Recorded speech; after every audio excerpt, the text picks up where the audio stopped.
Both the Republicans and Democrats will hold state party conventions this week. It seems like sparks could fly at both. Let's start first with the Republicans and a little bit of jockeying. Nolan, I'm going to start with you on is it GOP establishment versus Tea Party? Yeah. Are we making too much of what could be a potential battle here in essentially choosing Governor Snyder's running mate again? I think that issue was settled at the county convention votes a week or so ago. I think Brian Kelly has the votes to hold his position.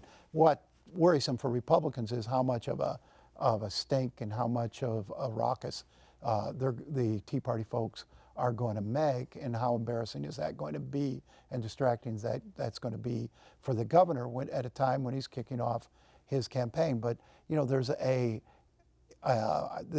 fight between the Tea Party and the establishment seems to have settled on a very minor race. That's the University of Michigan Regents race, where you have a couple of Tea Party folks, Dan Horning and Rob Steele, who have just been trying to destroy Ron Weiser, who wants the nomination.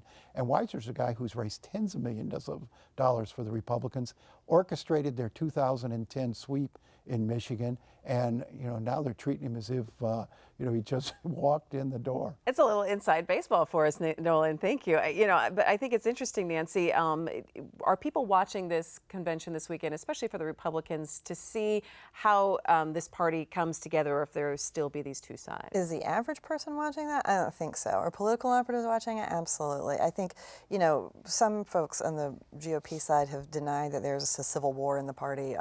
When you had at the Oakland County Republican Convention, the establishment leadership hired Waterford police to patrol the convention to ensure that there was no disruption from the sort of Tea Party folks who were trying to take the delegates at that convention. It's really hard to look at that and say, even if there's a bit of eye rolling about the hiring of the police force, it's still yeah, there's some real schism happening there. Though I think most Republicans I've talked to aren't particularly worried, don't particularly think that Brian Kelly is in much danger.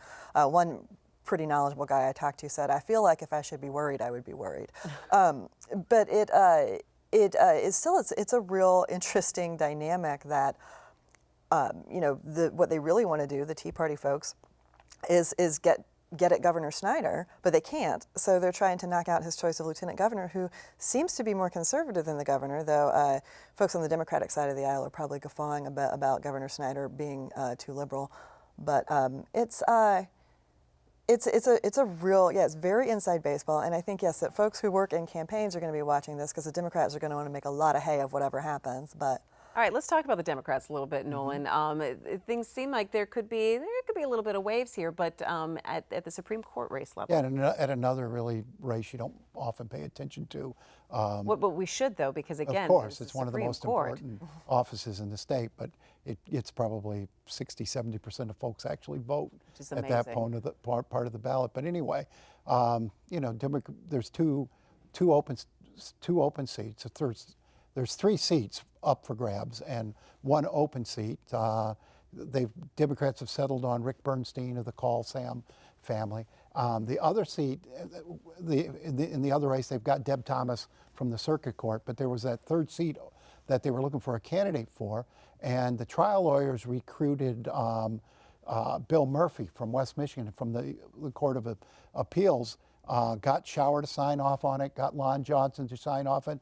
Turns out he's pro-life, which has just sent the Women's Caucus and the Justice Caucus through the roof. And there's all week been this battle royal going on amongst Democrats over how it's going to look for a guy who's running a campaign based on the war on women to nominate a pro-life Supreme Court justice.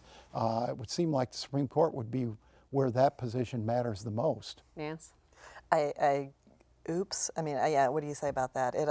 Yeah. No. I mean, people get very head up about whether or not their state legislator or their, gubernatorial candidate is pro-life or pro-choice. It matters a little bit at the state level. The Supreme Court, yeah, that's where this stuff really is important. So. All right.